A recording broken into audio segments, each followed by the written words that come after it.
avec un savoir, avec le savoir nécessaire. Que la paix et le salut d'Allah soit sur le prophète Mohammed sallallahu alayhi wa sallam, qui n'a cessé d'enseigner à sa communauté ce dont elle a besoin pour pouvoir adorer Allah dans de très bonnes conditions. Que la paix d'Allah soit sur lui, sur sa famille et ses fidèles compagnons. Mes chers frères en islam, assalamu alaikum wa rahmatullahi wa barakatuh. Le mal de notre communauté, c'est l'ignorance.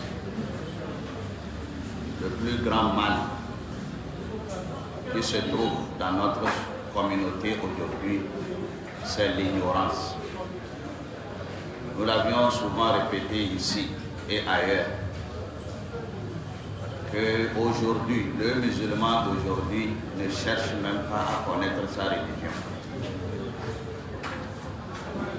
Le musulman d'aujourd'hui, la plupart de nos frères et sœurs ne cherchent pas à connaître leur religion. Parce que pour eux, ils sont déjà des musulmans. Ils ne sont pas en train de chercher à être musulmans. Ils sont déjà musulmans. Et ils sont en train de prier. Alors pourquoi se casser la tête?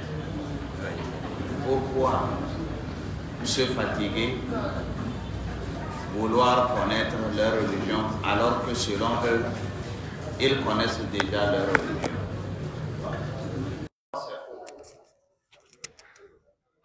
C'est faux, c'est carrément faux. La religion musulmane, elle est riche en connaissances. Elle a beaucoup de choses que nous devons savoir. Il y a ce que nous appelons al-Aqida, en ce qui concerne l'adoration à Allah. Mais al-Aqida, cette façon de penser sur qui est Allah, pourquoi Allah nous a créés, qu'est-ce que Allah veut de nous, quel est son droit, quel est notre devoir envers lui, qu'est-ce que le prophète sallallahu alayhi wa sallam a à faire, quelle est sa place, qu'est-ce qu'il est, pourquoi il est envoyé, à qui il est envoyé, quel est son message, et les compagnons, qu'est-ce qu'ils ont fait après lui, qui sont les compagnons, pourquoi ils ont le mérite. Tout ceci, c'est le numéro 1 de ce que nous devons savoir. C'est al-Aqida, l'idéologie spirituelle, la spiritualité de Allah. Comment est-ce que nous la concevons? Est-ce que nous comprenons exactement qui est Allah? Pourquoi il nous a créés? Et qu'est-ce que nous sommes envers Allah? Qu'est-ce que nous devons faire? Ça, c'est quelque chose que le musulman doit connaître. Même s'il n'a pas été à l'école islamique, même s'il n'a pas des livres, des bouquins, il doit connaître cela en tête et garder cela. C'est ce que nous appelons al-Aqida. Après maintenant, deuxième point qui est essentiel, c'est al-Ibada, l'adoration à Allah. Le musulman doit savoir comment est-ce qu'il doit adorer son Seigneur. Les formes d'adoration, la prière, quel est son nombre, chaque prière, le nombre de raka'at, quels sont les nafilas qu'il faut faire, quelles sont les prières qui ne sont pas obligatoires, mais qui sont méritoires. Quand est-ce qu'il faut faire cette prière? Si vous avez des problèmes, quand est-ce qu'il faut faire? Si vous avez besoin de l'aide de Dieu en ce qui concerne votre travail, quelle sorte de prière il faut faire? Comment le faire? Ça, c'est al-Ibada, le culte. Là-bas, c'est al-Aqida, l'idéologie spirituelle. Et deuxième point, c'est al-Ibada, l'adoration ou bien le culte. Il inclut le jeûne, il inclut la zakat, il inclut le hajj, ainsi de suite, ainsi de suite. Le musulman, quel que soit son rang social, il n'est pas obligé d'être alpha, d'être un imam, d'être un grand chef. Non, c'est pas ça. En ces gens-là que nous sommes en train de citer, ce sont des gens qui sont spécialisés dans la connaissance de la religion et qui ont la charge d'enseigner la communauté. Eux, leur connaissance est approfondie. Ce n'est pas d'eux que nous formons. Le simple musulman, ce qu'on dit le plus souvent, le musulman lambda, c'est-à-dire le citoyen lambda, c'est-à-dire la personne simple. Nous et vous, nous devons savoir cela. Après avoir connu Al-Aqida, nous devons connaître donc Al-Ibada. Et maintenant, nous devons aussi connaître Al-Mu'amalat. Parce que c'est les 4 connaissances que nous devons obligatoirement les savoir. Donc, troisièmement, c'est Al-Mu'amala. Qu'est-ce que cela veut dire? Al-Mu'amalat, c'est notre comportement de tous les jours. C'est ça qu'on appelle Al-Mu'amalat. Le commerce que tu fais. Tu dois connaître ce que l'islam a dit à propos. Le mariage, c'est Al-Mu'amalat. Les enfants, l'éducation des enfants, entretien des parents, le voisin avec qui tu es, le voisin musulman, le voisin non musulman, l'achat, les ventes. Tout ceci, c'est Al-Mu'amalat. L'islam a prévu les tests pour ça. Nous devons aussi les connaître. Et à la fin, après avoir connu Al-Aqida, après avoir connu Al-Ibada, nous avions aussi connu Al-Mu'amalat. Ces 3 choses, il y a un quatrième, ces 3 choses, personne d'entre nous ne doit dire que ça ne me regarde pas. Ça, c'est les oustaz, ça, c'est les alphas. Non. C'est pas ça. C'est tout le monde qui doit les connaître. Parce que si nous ne cherchons pas à les connaître, nous allons continuer à être des faux musulmans. Des musulmans de non seulement. Qui prient, qui font des prières avec nous. Mais les choses qu'ils font en dehors de la prière contredit leur prière. Ça contredit leur prière. Parce qu'ils ne connaissent rien de la religion. Ils ne connaissent même pas leur Seigneur, ni le prophète qui leur a été envoyé. Quel est son message? Quelle est la mission qui lui a été confiée? Ils ne le connaissent pas. Donc, quand on vient dans la prière, la simple prière, les prières quotidiennes que nous faisons, ils ne connaissent rien de cela. Et ils ne cherchent jamais à connaître. Ils ne cherchent pas à connaître. À chasser cette ignorance, ils ne veulent pas. Wallah, c'est un grand problème pour nous. C'est un grand problème. On ne se soucie pas de savoir et connaître notre religion pour mieux pratiquer cette religion, pour mieux observer les cultes de cette religion. Ce qui fait que on tombe un peu partout. On a des problèmes. On a beaucoup de problèmes. Dans notre ibada, on a nos problèmes dans nos mu'amala. Mais c'est ça le problème. Je vois un musulman pratiquant qui est assidu à la mosquée, qui prie régulièrement, mais tout de suite en dehors de la mosquée, tu ne peux pas le reconnaître. Wallahi, tu ne peux pas le reconnaître. Est-ce que c'est celui-là qui vient de prier avec moi, avec nous dans la mosquée? C'est lui qui est comme ça. Un grand bandit, un criminel. Wallahi, un criminel. Il n'y a pas de différence entre lui et un mécréant.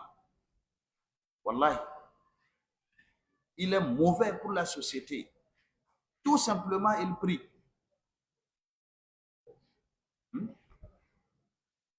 Vous n'avez pas oublié celui qui est venu au marché une fois dans les années passées.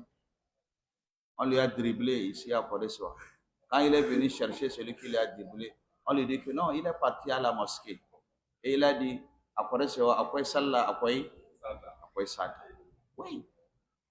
C'est-à-dire que cette façon de dire, après Salah, Gassata, parce que les deux choses ne marchent pas de pair. Celui qui prie une bonne prière, il ne peut pas voler. Parce que sa prière lui empêche de faire le mal. S'il prie et il fait le mal, alors c'est étonnant. C'est pour cela, celui qui a prononcé la phrase, c'est qu'il est étonné. Est-ce que c'est un vrai prieur, ça? Est-ce que c'est un vrai croyant, ça? Qui m'a fait dribbler comme ça et est venu en train de prier. C'est-à-dire que dans la prière, qu'est-ce qu'il va dire à Dieu? Que Dieu, j'ai dribblé le gars là, il faut me protéger. Ou bien j'ai dribblé le gars là, il faut me pardonner. Non. Voilà, et nous devons chercher à connaître. Surtout, maintenant que les moyens de connaître la religion sont nombreux. Vous avez, alhamdulillah, à la mosquée ici, on est en train de vous enseigner les choses de l'islam. Et vous avez également d'autres endroits que vous allez dans vos quartiers. Alhamdulillah. Et même ceux qui n'ont même pas le temps d'aller, vous avez aujourd'hui vos appareils, vos portables. Il y a tout qui est sur ça. Quand vous rentrez dans YouTube, au lieu de regarder des films, vous allez voir des enseignants, des érudits, des cheikhs, des oustas qui donnent des leçons, qui suivent des livres comme ça, ils vous donnent des leçons. On vous fait des tafsirs, on vous donne les hadiths, on suit un livre donné que vous suivez. Aujourd'hui, ça abonde. On fait même des cours de l'arabe qui n'est pas obligatoire pour vous. On fait des choses comme ça. On donne même des cours de l'enseignement du Saint-Coran en ligne. En ligne. Très simplement. On vous montre comment on lit le Saint-Coran. Aujourd'hui, il y en a ça. Hein? Il y en a un peu partout. Avec votre portable, c'est fini. Vous pouvez connaître beaucoup de choses. Mais rester sans fournir d'efforts, sans vouloir connaître la religion, voilà, c'est un grand mal pour nous. C'est un grand problème. C'est ce qui amène que les gens sont en train de tomber dans le piège des shirk. Voilà. N'importe qui viendra vous dribbler. Il viendra vous mentir au nom de la religion. Des faux oustas, des faux prédicateurs. Ils viendront, ils vont vous détourner du chemin de la sunna du prophète sallallahu alayhi wa sallam et vous allez tomber. Et le jour de la résurrection, vous ne pouvez pas vous en sortir parce que Allah a déjà dit, apprenez cette religion.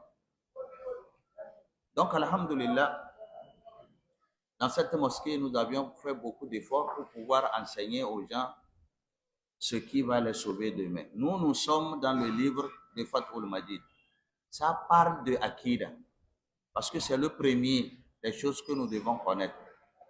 Quand il n'y a pas Akida, quand vous n'avez pas une bonne Akida, une bonne idéologie envers votre Dieu, vous ne connaissez pas votre Seigneur. Vous ne connaissez pas ses droits. Vous ne connaissez pas vos devoirs envers votre Seigneur. C'est fini, c'est la base. C'est le tawhid, c'est la base. C'est fini, vous êtes parti. Parce que tous les prophètes ont été envoyés pour ça. Quand Akida est bien assis, on rentre dans le culte, à l'ibada. Et avec le ibada, on va pratiquer bien al-mu'amalat, qui est le comportement de l'homme dans la vie de tous les jours. Donc, à l'Akida, c'est très important. C'est très important. Les gens aujourd'hui, c'est des musulmans, mais qui font le shirk, malheureusement. Des musulmans qui font le shirk et qui vont se retrouver le jour de la résurrection avec les mushrikoun. C'est ça qui fait mal. Vous avez passé tout votre temps à adorer votre Seigneur, mais en faisant du shirk, ou pensant que, oui, le jour de la résurrection, il va nous pardonner les shirks, si même c'est des shirks, il va nous les pardonner, alors que il ne pardonne pas si l'homme fait les shirks jusqu'à sa mort. Donc c'est très important. L'Aqida. Si vous n'avez pas oublié, nous sommes dans le chapitre Maja anna ba'da hadhihi al-umma ya'budu al-awsan. On est en train de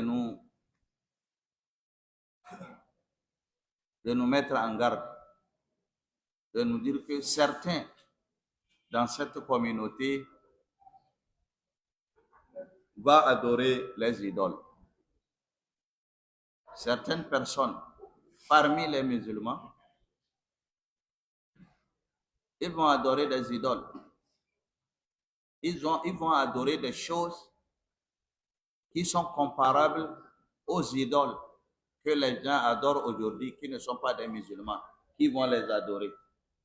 Et certains musulmans aussi vont adorer des choses comme les non-musulmans adorent les idoles. C'est ça qu'on est en train de nous dire, de nous mettre en garde. C'est ça. Dans le chapitre, on a commencé à nous amener des versets. Nous avions lu le premier verset, où on a dit Alam tara, a'udhu billahi minash shaitani rajim, Allah dit Alam tara ila alladhina utu nasiban min al-kitabi yu'minuna bil jibti wat taguti wa yaquluna lil ladhina kafaru haulai ahda min alladhina amanu sabila. Allah dit Alam tara, n'as-tu pas vu, ô prophète sallallahu alayhi wa sallam, ila alladhina utu nasiban min al-kitab, ceux à qui Allah a donné la connaissance du livre, yu'minuna bil jibti, mais malgré cela, ils croient aux magies, ils croient au shaitan, ils croient à la perdition, wa tagout, et ils croient également aux idoles. Wa yaquluna lil ladhina kafaru, ils disent à ceux qui ont mécru, ils leur disent que haula'i ahda min alladhina amanu sabila. Vous êtes les plus dirigés que ceux qui croient en Dieu. Oui. Nous avions expliqué ce verset. Dans ce verset, on nous dit qu'il y a certaines personnes, malgré que ils connaissent le livre Al-Torah et Al-Injil, mais ils ont choisi de faire le sihr et d'adorer les idoles. Ils font le sihr, la magie, la sorcellerie, l'envoûtement, et ils adorent aussi les idoles. Quand ils trouvent leurs amis qui sont des mécréants, qui adorent des idoles, ceux-là leur disent que non, vous êtes en train de bien faire. Vous êtes mieux que les musulmans qui disent que adorer les idoles n'est pas bien. On nous a expliqué ce verset et nous avions un peu compris. Il y a le second verset qui est écrit dans ce chapitre. Ce second verset, c'est ça que nous allons décortiquer ce soir, Inch'Allah. Wa qawluhu ta'ala. Et Allah subhanahu wa ta'ala a dit, قل هل أنبئكم بشر من ذلك مصوبة عند الله. قل dit, toi qui es le prophète Mohammed sallallahu alayhi wa sallam, dit, هل أنبئكم بشر من ذلك. Voulez-vous que je vous montre ce qui est pire que ce qu'ils font? Ce qui est pire, c'est-à-dire plus mauvais. Shar min zalika masubatun indallah. La pire rétribution que Allah va les accorder auprès de Allah subhanahu wa ta'ala. Est-ce que vous voulez que je vous dise ceux qui auront le pire des châtiments, de la rétribution, des récompenses, des paiements que Allah va les payer, mauvais paiements qu'ils vont rencontrer le jour de la résurrection? Oui. Quels sont ceux-là qui auront la pire de la rétribution, le pire des châtiments, les mauvaises rétributions, qui vont pleurer parce que ils vont trouver ce que Allah va les payer, ce serait le plus mauvais paiement qu'ils vont avoir le jour-là. Allah dit, Man la'anahullah. Ce sont ceux-là qui Allah les a maudits.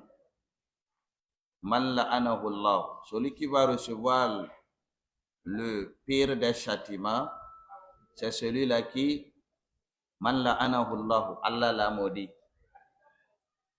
C'est numéro 1. Man la'anahullah. Allah l'a maudit. Celui que Allah a maudit. Wa ghadiba alayhi. Celui-là à qui Allah est en colère contre. Wa ghadiba alayhi. Allah s'est fâché contre lui. Allah est en colère sur lui. La colère de Allah est sur lui. Wa ja'ala minhum al-qiradata. Et Allah les a rendus des singes.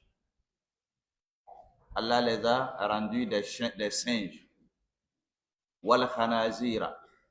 Allah les a rendus des cochons. Wa abada taghut.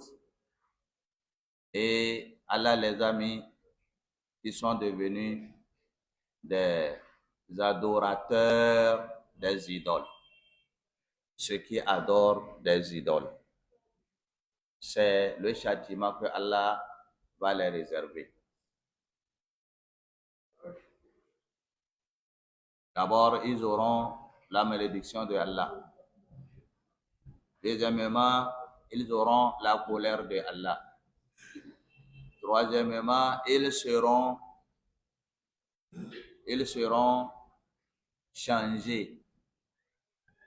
Allah va les maudire et seront changés en singes et en cochons. Les singes et les cochons. Parce que ils ont adoré des idoles.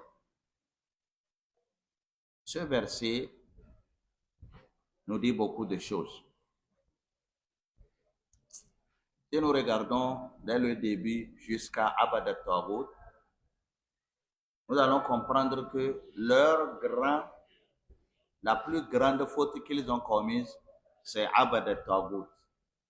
Ils ont adoré des idoles. Or, les idoles sont de diverses formes. Nous avions longuement parlé de ça. Ils ont adoré des idoles, c'est-à-dire, ils ont adoré autre divinité que Allah, quelle que soit la forme de cette divinité-là. Parce que les divinités à Taghut n'ont pas une seule forme. Ce n'est pas les statuettes que nous voyons un peu partout seulement. Il y a beaucoup de choses. J'ai dit ça et j'ai répété. Tout ce que l'homme croit, tout ce que vous avez chez vous et que vous croyez que cette chose-là arrive à faire quelque chose qui est réservé à Allah, c'est fini, la chose est devenue pour vous comme idole. J'ai expliqué ça. Et à chaque fois, je répète, pour que les gens ne pensent pas que c'est les idoles là, que les kafiris vont adorer, ils vont crier la nuit, ils font des choses là. Non, tu as aussi une idole chez toi. Si tu penses que cette chose-là fait quelque chose qui est réservé à Allah. Qu'est-ce qui est réservé à Allah? C'est Allah qui crée la création. Si tu penses qu'il y a une chose qui peut créer comme Allah, c'est fini, cette chose est pour toi une divinité. C'est Allah qui crée. C'est Allah qui donne la richesse. C'est lui qui donne la richesse. C'est lui qui veut. C'est lui qui donne la richesse à qui il veut et refuse la richesse à qui il veut. Donc la pauvreté, c'est lui. La richesse, c'est lui. Donc quand tu penses qu'il y a une chose qui peut te faire être riche, c'est toi-même qui as créé la chose, on t'a donné, ou bien il y a une chose qui peut te rendre pauvre, tu as peur de cette chose-là parce que si je prends la chose-là, je vais devenir pauvre. La chose est devenue pour toi une idole. C'est pour cela, quand j'arrive à idole, là, je m'arrête pour mieux expliquer, pour que les gens puissent comprendre. Les gens ont beaucoup de divinités chez eux. Chacun a sa façon de... Certains, c'est un arbre. Certains, c'est un homme. Ils ont peur de lui parce que pour lui, c'est lui qui donne la richesse et c'est lui qui rend les gens pauvres. Donc, ils croient comme ça. C'est une idole. Certains, c'est des animaux. Le serpent, certains serpents, on pense que ce serpent-là, ça fait ceci, ça fait cela. C'est lui qui protège contre les esprits, c'est les sorciers. Ou bien le serpent-là, si tu le croises en chemin, tu seras pauvre, tu auras une maladie incurable, des choses comme ça. Oui. Donc si nous revenons ici, quand on a dit que les gens qui auront le pire châtiment auprès de Allah le jour de la résurrection, quand Allah est en train de dire au prophète sallallahu alayhi wa sallam, man la'anahu Allah, ceux-là qui seront maudits par Allah, wa ghadiba alayhim, ceux-là qui vont encourir la colère de Allah, wa ja'ala minhum al-kiradata wal khanazira, et il les a rendus des singes et des cochons, wa abada Daoud, parce que ils ont adoré des idoles. C'est-à-dire que c'est la pire des fautes que l'homme puisse connaître, que l'homme puisse commettre sur cette terre. C'est pour cela, le musulman doit faire extrêmement attention pour ne pas avoir une divinité à côté de lui, une idole à côté de lui sans le savoir. Non, il doit éviter toute chose qui pourrait compromettre sa foi envers son Seigneur. Il doit éviter ces choses-là et garder le contact permanent avec son Seigneur. S'adresser directement à Dieu. C'est lui qui fait les choses. Donc, si nous regardons un peu ce que le livre a donné comme explication à propos de ce verset, qu'il a pris preuve pour nous expliquer le chapitre, parce que le chapitre dit, certains dans cette communauté vont adorer des idoles, alors que le musulman ne doit pas adorer des idoles. Certains vont le faire. Donc le verset, on nous explique en disant, قوله وقوله تعالى قل هل أنبئكم بشر من ذلك مصوبة عند الله من لعنه الله وغضب عليه وجعل منهم الكردة والخنازير وعبد الطاغوت. يقول تعالى لنبيه محمد صلى الله عليه وسلم. Allah est en train de s'adresser à son prophète Mohammed sallallahu alayhi wa sallam. Allah lui a dit quoi?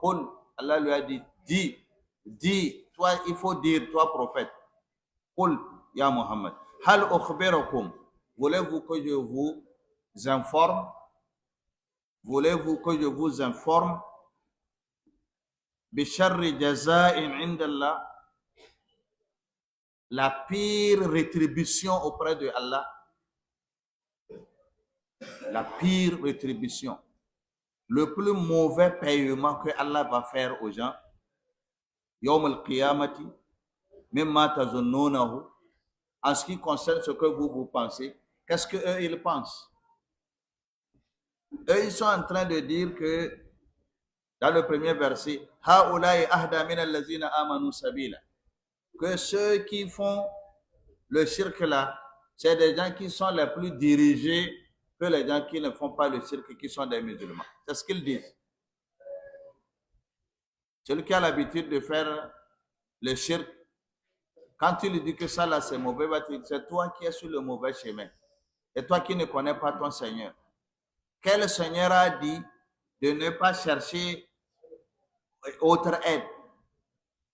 Certains vont même aller dire que c'est Allah qui a dit, tu vas porter le fardeau sur tes épaules ou bien sur tes genoux et moi je vais porter sur ta tête. Quel Allah a dit ça? Où est-ce qu'il a dit ça? Les gens vont te dire comme ça pour pouvoir chercher je ne sais pas, des preuves pour te dire que même les choses que les gens font, ce n'est pas interdit. Parce que tout ceci, c'est que ça reviendra à Allah. Non, ça ne revient pas à Allah.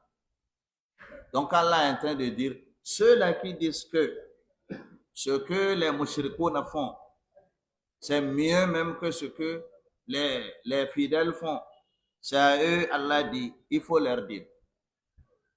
Il faut leur dire que est-ce qu'ils veulent connaître le pire châtiment que Allah réserve à ces gens-là le jour de la résurrection, même Matazunnun, en ce qui concerne ce qu'ils sont en train de penser, que celui qui fait le shirk, il ne fait pas le mal, c'est plutôt celui qui ne fait pas qui fait le mal, ainsi de suite, ainsi de suite. Même Matazunnun Abina, ce que vous êtes en train de penser à notre propos, nous, Allah subhanahu wa ta'ala, وهم أنتم أيها المتصفون بهذه الصفات وهم, ceux-là sont ceux qui vont gagner le plus mauvais de la rétribution.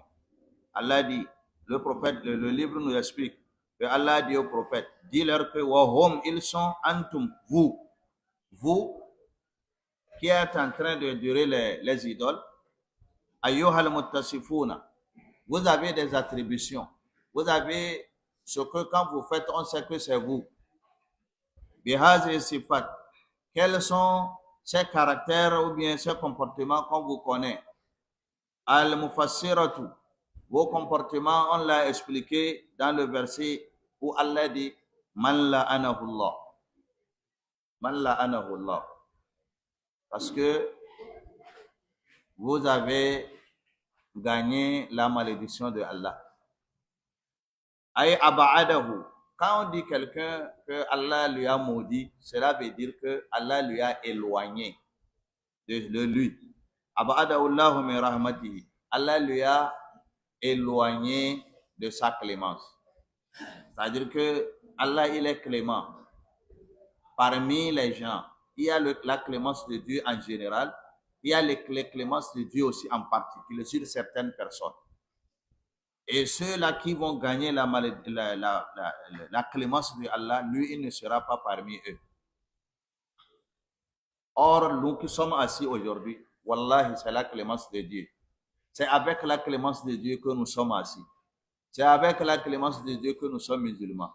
C'est avec la clémence de Dieu que nous sommes arrivés au marché ici. Nous avions gagné ou nous n'avions pas gagné. C'est la clémence de Dieu qui nous donne la santé. Les gens veulent la santé que nous avons aujourd'hui. Les gens veulent la foi que nous avions aujourd'hui. Les gens veulent l'opportunité que nous avons aujourd'hui. Ils ne l'ont pas. C'est la clémence de Dieu. Nous sommes en train de jouir du pardon, de la clémence, de la pitié que Allah a pour nous. Mais ces gens-là, ils n'auront pas gagné la clémence de Dieu parce que ils ont attiré sur eux la malédiction de Allah. Que Allah nous préserve de sa malédiction. Que Allah nous préserve de sa malédiction. Donc, leur attribut, la première chose qu'on peut leur reconnaître, c'est qu'ils encourent, ils attirent sur eux la malédiction de Allah. وَغَضِبَ عَلَيْهِمْ. Le mushrik, celui qui a des idoles chez lui à la maison, celui-là, oui, il est en train d'encourir la colère de Allah. Il est en train de vivre dans la colère de Allah. Wallahi. Man ghadiba alayhi. Ay ghadaban la yarda ba'dahu abadan. Parce que cette colère, la colère de Allah, quand on dit que Allah est en colère contre vous, c'est que vous n'aurez plus le pardon de Allah. C'est fini. Waja'ala minhum al-kiradata. Certains, Allah les a rendus des singes. Comment est-ce qu'une personne sera considérée comme un singe? Oui, il y a des gens avant nous qu'ils ont désobéi à Allah. Et Allah les a transformés en singes. Ils sont devenus des singes. Est-ce que c'est des gens-là qu'on est en train de parler? Et que si quelqu'un adore les idoles aujourd'hui, Allah va le transformer en singe, wal khanazir, et en chose là, en cochon? Non. Quelqu'un qui est en train d'adorer Allah aujourd'hui et qui est en train de faire le shirk, qui est en train d'adorer les idoles, il ne sera pas transformé en singe et en cochon. Non. Mais il aura les mêmes conséquences, il aura les mêmes châtiments que ceux qui Allah a transformé en singe et en cochon par sa colère. C'est-à-dire qu'il sera ressuscité dans leur rang le jour de la résurrection. C'est comme ça. Donc ici on nous dit وَقَدْ قَالَ الثَّوْرِي أَنَا الْقَمَةُ بن مرثد بن المغيرة بن عبد الله الشكري عن المعرور بن سويد عن ابن مسعود رضي الله عنه. D'après Ibn Mas'ud, قال سئل رسول الله صلى الله عليه وسلم عن الكردة والخنازير. On a demandé au prophète sallallahu alayhi wa sallam à propos des singes et des cochons. Ceux qui ont adoré des idoles, ce sont ceux-là qui sont transformés en singes et en cochons. Ahiya mimma masakhallahu. Si ça fait partie de ceux-là que Allah a maudit et les a transformés en singes, parce que c'était des personnes qui ont désobéi à Allah et Allah les a transformés. Par sa malédiction, ils sont transformés de l'homme en singe. C'est-à-dire que c'est pour voir le degré de la gravité de celui qui adore les idoles. La gravité, c'est très grave. C'est la pire des fautes que l'homme ne doit pas commettre. Ceux-là, en ce temps, ils ont été transformés. Et ici, Ibn Mas'ud nous dit, on a demandé au prophète dans ce verset-là, est-ce que ce sont ceux-là que Allah, chose-là, donc on a parlé de ces fini, c'est pas dans cette communauté où celui qui fait les idoles, il sera comme ça. Faqala, il a dit, Inna Allah lam yuhlak qawman. Allah n'a pas maudit ces gens-là. Allah ne les a pas châtiés, ces gens-là. Et puis, faja'ala lahum naslan wala aqaban. Et il les a fait les descendances. Ce ne sont pas ces gens-là qui ont les descendances aujourd'hui. Non, ce n'est pas de ces gens-là. Eux, ils ont été maudits, c'est fini, c'est passé. Même si c'est des fautes qu'ils font, ils ont fait, c'est grave. Aujourd'hui, celui qui fait des choses comme ça, il aura les mêmes conséquences, les mêmes rétributions comme eux. Mais cela ne veut pas dire que c'est eux qui sont revenus. L'homme sera transformé en ces gens-là. Non. il aura les mêmes places le jour de la résurrection que ces gens-là.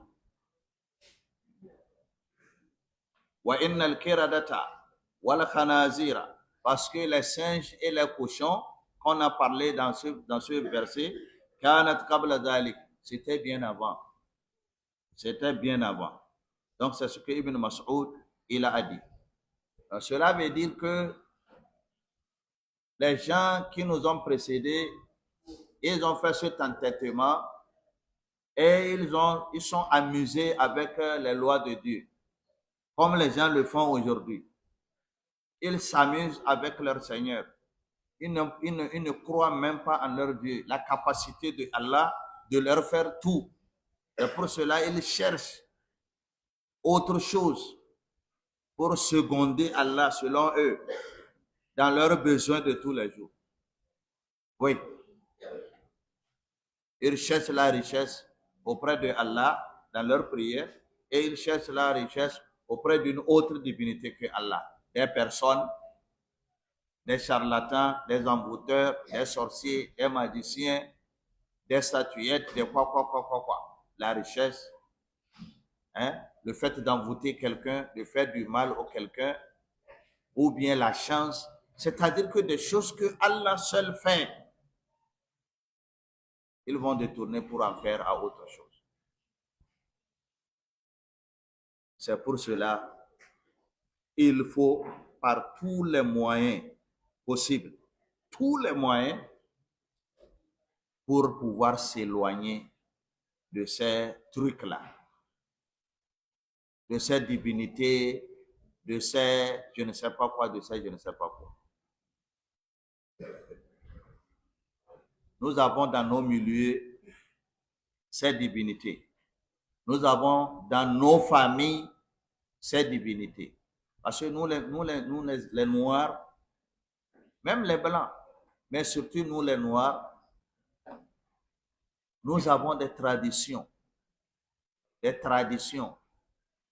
choses que les grands-parents faisaient et qui sont contraires à ce que la religion nous montre, qui sont contraires à l'unicité en Allah. Nous devons les laisser. Nous avons des traditions qui sont bien, hein, qui marchent avec ce que l'islam demande de faire. Nous allons continuer à les observer. Mais dans les traditions, ce que nous pensons que ça là, c'est contraire, nous devons les laisser. Nous avons ce que nous appelons des totems dans nos familles, des totems.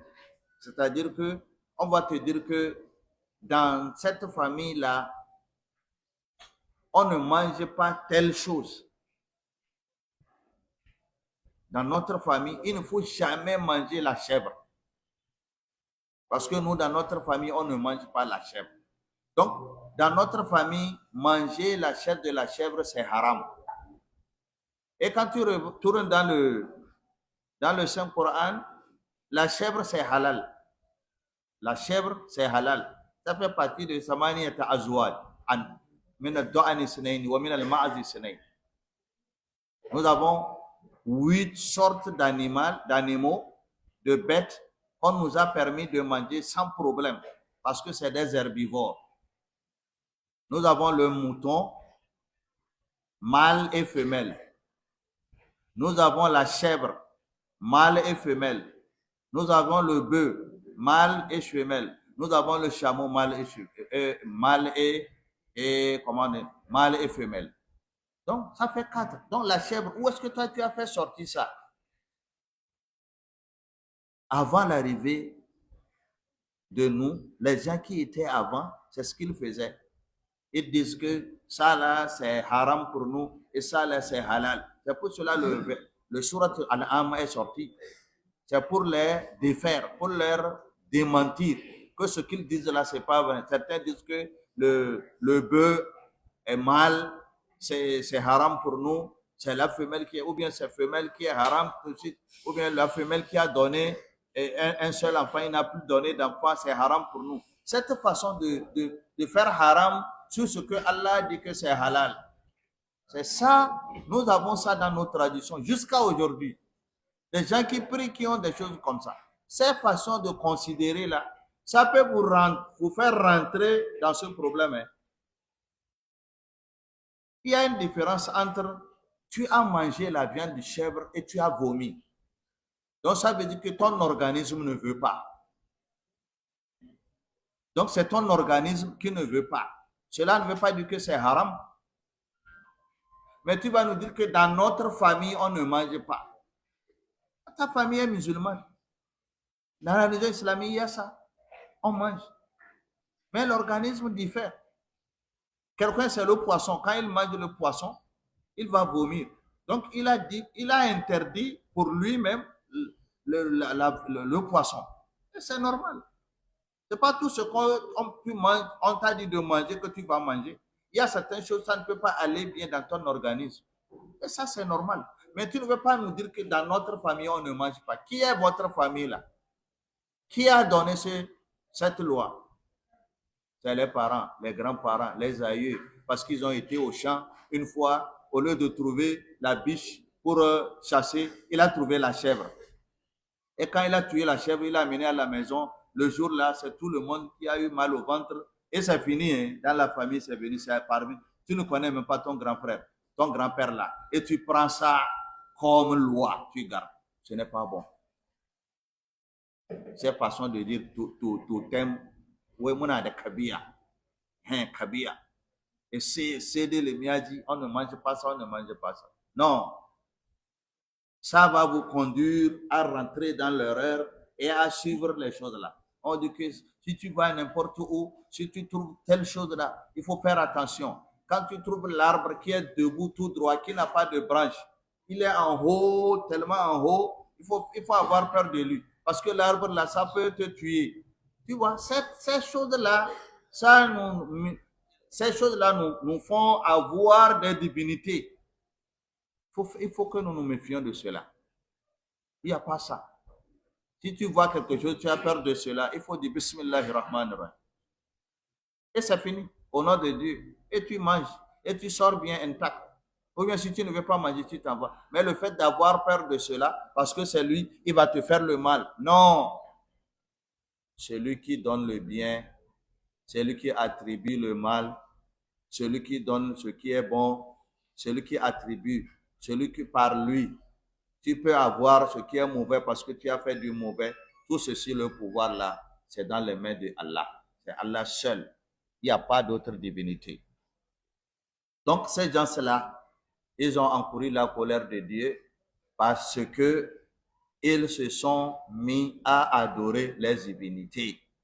C'est pour cela, toute personne qui a des divinités chez lui à la maison, dans sa famille, que ce soit une pierre, noir ou blanc, que ce soit un canari, que ce soit la corne d'un animal. Parce que ce n'est pas lui qui a cherché, c'est dans les trucs que son papa a laissé, le papa de son grand-père. Il a trouvé la corne là, on a écrit sur ça. Et on lui a dit que ça là, c'est la protection pour la famille. Celui qui continue à conserver des choses comme ça, il est en train de rentrer dans le piège du shirk. Quelle que soit la forme de cela, mon frère, il faut te débarrasser de cela. Quelle que soit la forme, je dis bien, quelle que soit la forme de la chose là, méfie-toi de cela. Sinon, tu vas rentrer dans ce qu'on a dit ici. Anna ba'da hadhihi al-umma ya'budu al-awsan. Certains dans cette communauté adorent les idoles. Nous demandons à Allah de nous pardonner nos erreurs et de nous diriger sur le droit chemin. Wa sallallahu ala sayyidina Muhammad wa alihi wa sahbihi wa sallam. Wa salamu alaykum wa rahmatullahi wa barakatuh.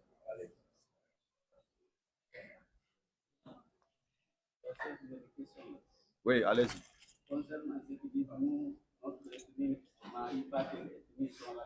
Voilà, c'est ça. Ça fait partie de ces choses-là. Il y a des gens qui disent notre ethnie ne marie pas cette ethnie-là. Il y a ça. Nous, les Africains, nous avons beaucoup de complications. Je crois que dans la créature de Dieu, il n'y a pas les gens qui sont compliqués comme les Noirs. Nous sommes trop compliqués.